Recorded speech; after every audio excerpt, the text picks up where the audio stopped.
Shoutout sa mga solid nating ka-teammate na sila Juan Solige, Mary Wilma Martija, Jacqueline Recaplaza, Rosemary Juan, and Romeo Conchada. Hinebra, ganito pala kagaling at kahusay itong deserving na import para sa Hinebra or para sa kanila. So yan nga ang dapat nyong malaman at makilala. Kaya wag na nga nating patagalin patara at atin ang talakayin agad yan.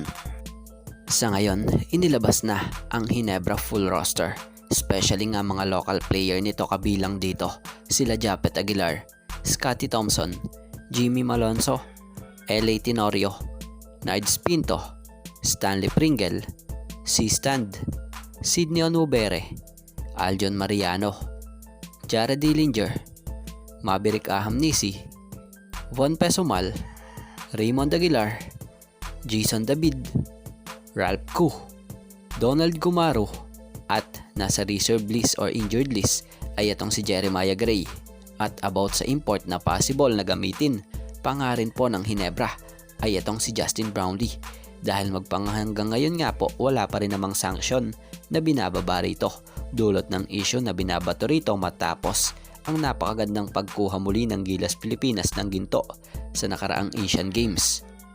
So sa atin lang naman at masasabi natin dito, deserve naman ni Justin Brownlee na maging Hinebra import muli dahil siya na nga ang tinaguriang resident import ng Hinebra at epektibo pa rin naman talaga siya sa sistema ni Coach Tim at ng Hinebra.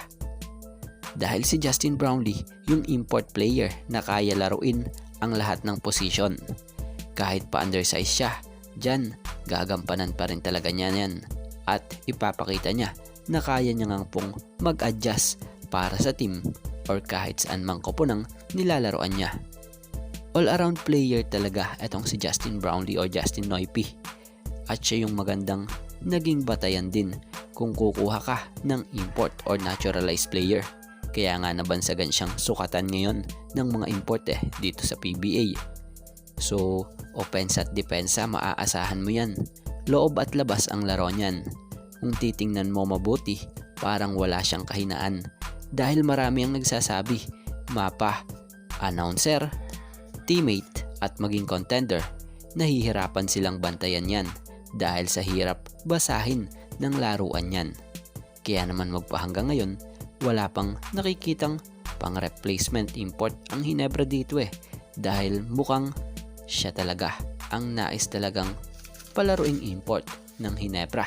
Pero syempre, abang-abang pa rin tayo kung ano nga ba ang susunod na update patungkol dito at sa magiging Hinebra import ngayon, bagong season at bagong conference ng PBA. So abangan.